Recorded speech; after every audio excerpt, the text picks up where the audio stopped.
Hello and welcome. This video is intended as an instructional aid to help instrument pilots in training learn to fly RNAV approaches. RNAV approaches, unlike other approaches, could be precision, they could be non-precision, or they could be precision-like. The approach we'll be flying today is an LPV approach and is one with vertical guidance that meets precision requirements.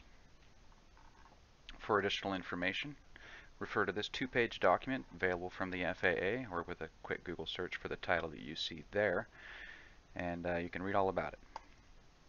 The approach we'll be flying today is the RNAV runway 7 left to the Anchorage International Airport.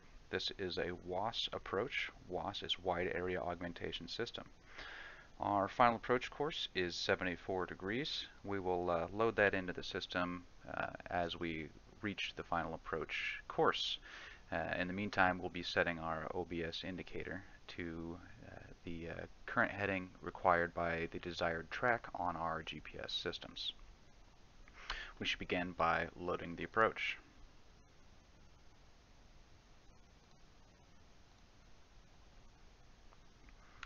First, you want to set the GPS to go direct to the Papa Alpha November Charlie Airport using the direct to function here, which I've already done. And then from there, you'll want to hit your procedure button. Scroll to select approach using the little knob. Hit the enter key. Using the little knob, scroll down to the RNAV runway 7 left GPS approach. Hit the enter key again.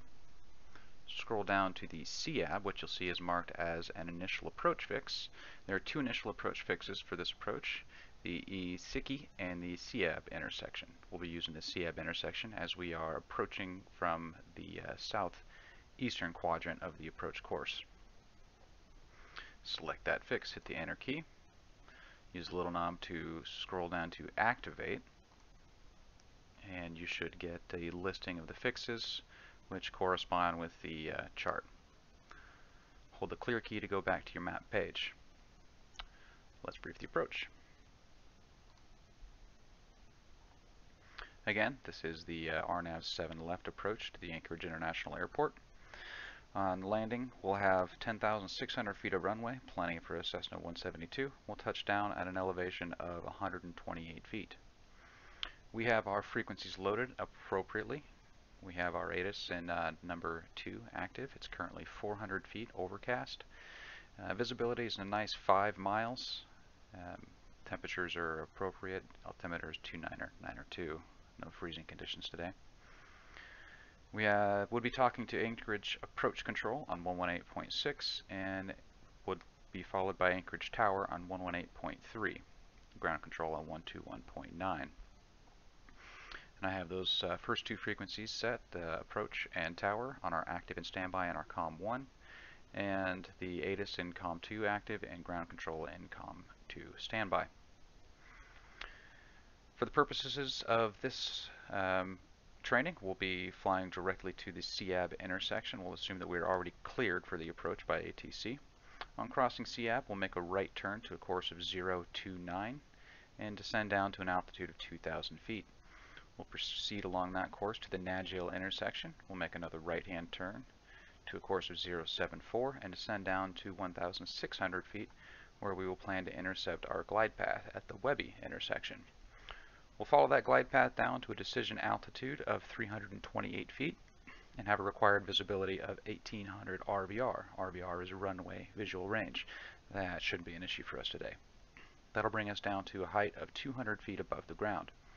If we reach that altitude and do not have the runway environment in sight, we'll climb straight ahead to 800 feet, make a climbing right-hand turn to 2,500 to the JUCEP intersection and hold, which we can see depicted here. We would expect a direct entry to that holding pattern. Let's begin.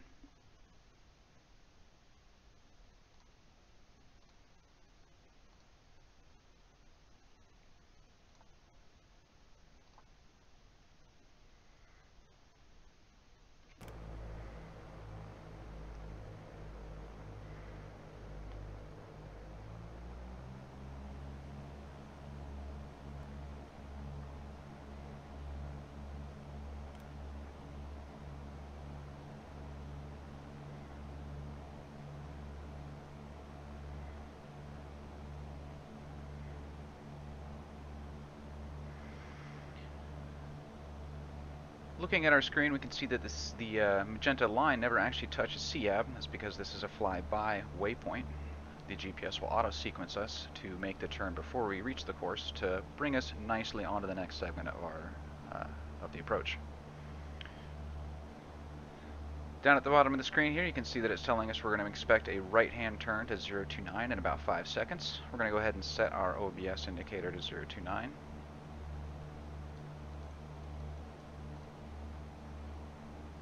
And go ahead and set our heading bug as well.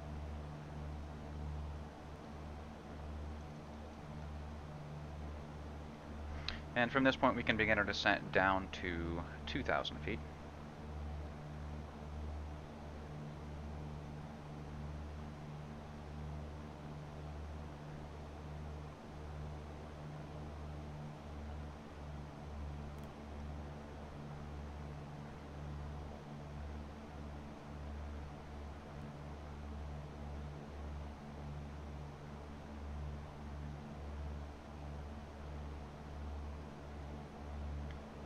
We'll go ahead and reduce our power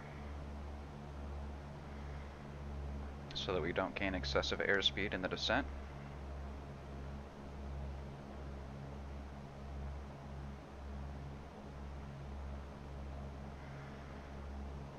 Five miles from the Nagil intersection, when we cross that intersection again, we'll be making a right turn on course to 074 and descending down to 1,600 feet.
Coming up on our minimum segment altitude, we're going to go ahead and add power.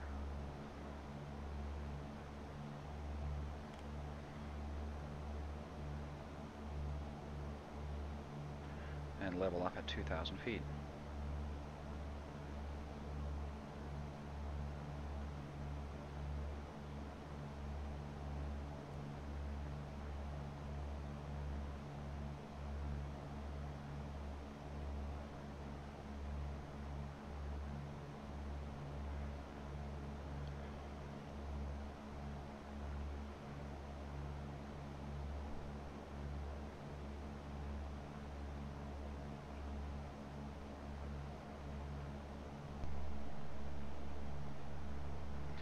About 1 mile from Nagil, our intermediate fix, we'll be making a turn to a course of 074 and descending down to 1,600 feet, preparing for our glide slope intercept.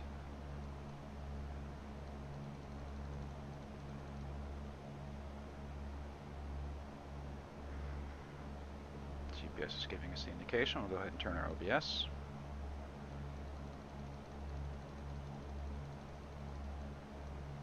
A couple of things just happened. We saw that our needles jumped, our glide slope needle came alive, and on our GPS it now displays LPV. That's our confirmation that we now have good LPV minimums for this approach. We have our requirements met in order to be able to follow the glide slope, the glide path, all the way down to our LPV, our WAS minimums. Begin our descent down to 1,600.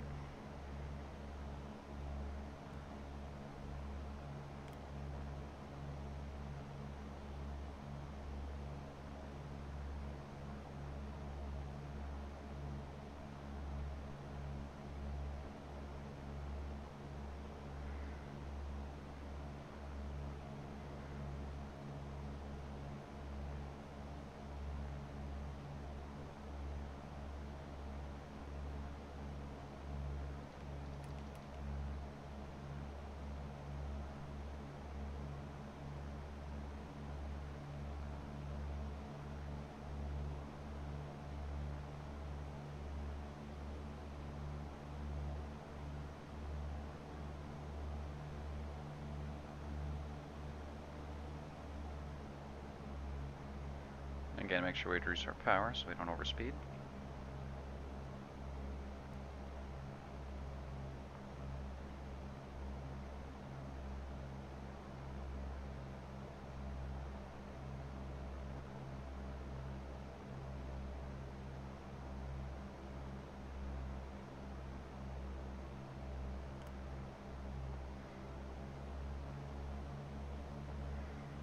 And we'll level off at 1,600 until we intercept our glide path.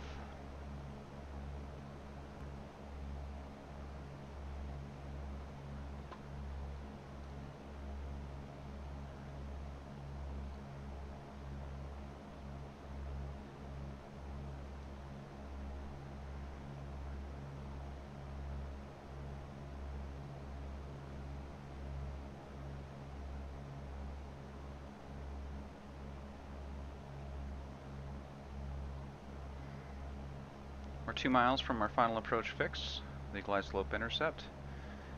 At about 2 miles, we'll go ahead and bring in 10 degrees of flaps and slow to our approach speed of 90 knots. If we can maintain 90 knots in a 500 foot per minute descent, we should be able to maintain the glide path nice and even in a stabilized descent all the way to the decision altitude. There's 2 miles.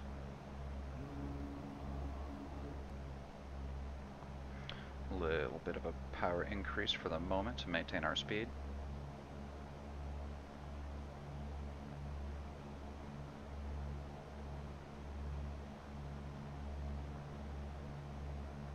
And pretty soon we should see the glide path needle begin to come down.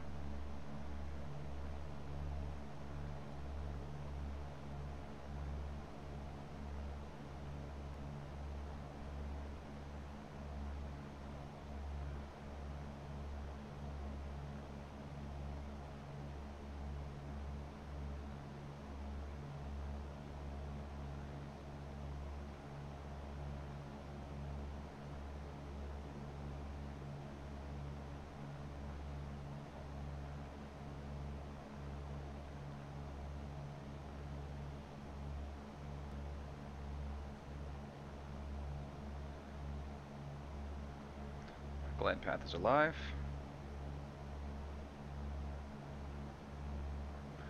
So altitude hold mode disengage. And the airplane has begun its descent. We're going to reduce the power to maintain our 90 knots airspeed.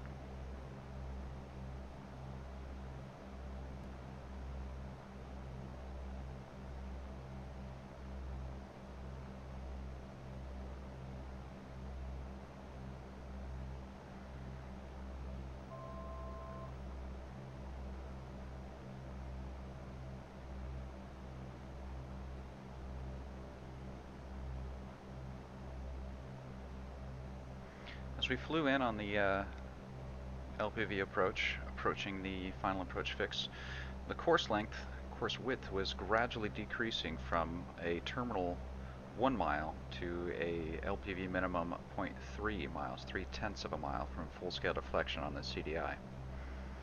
Works very similar to a localizer. Sort of the point. They wanted the LPV minimums to simulate that of a localizer very closely.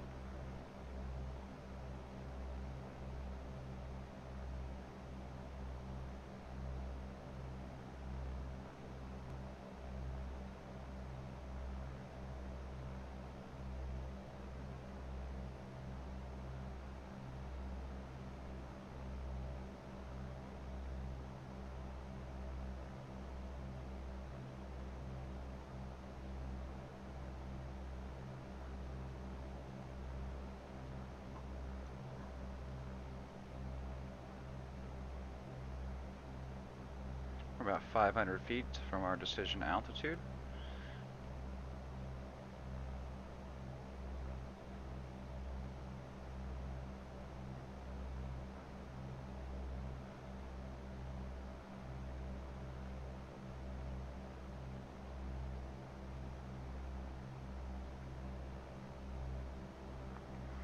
About 300 feet to go.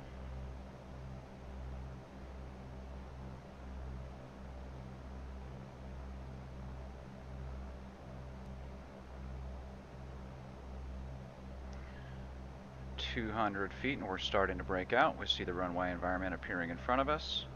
We're going to go ahead and stay on the glide path, leave the autopilot to keep us going down towards our DA until we are positive that we can maintain the visual element of the approach. I'll disengage the autopilot now. Draw back the power a few hundred RPM. Raise the nose a few degrees. Get the airspeed into the white arc so I can put in the rest of the flaps and land the airplane.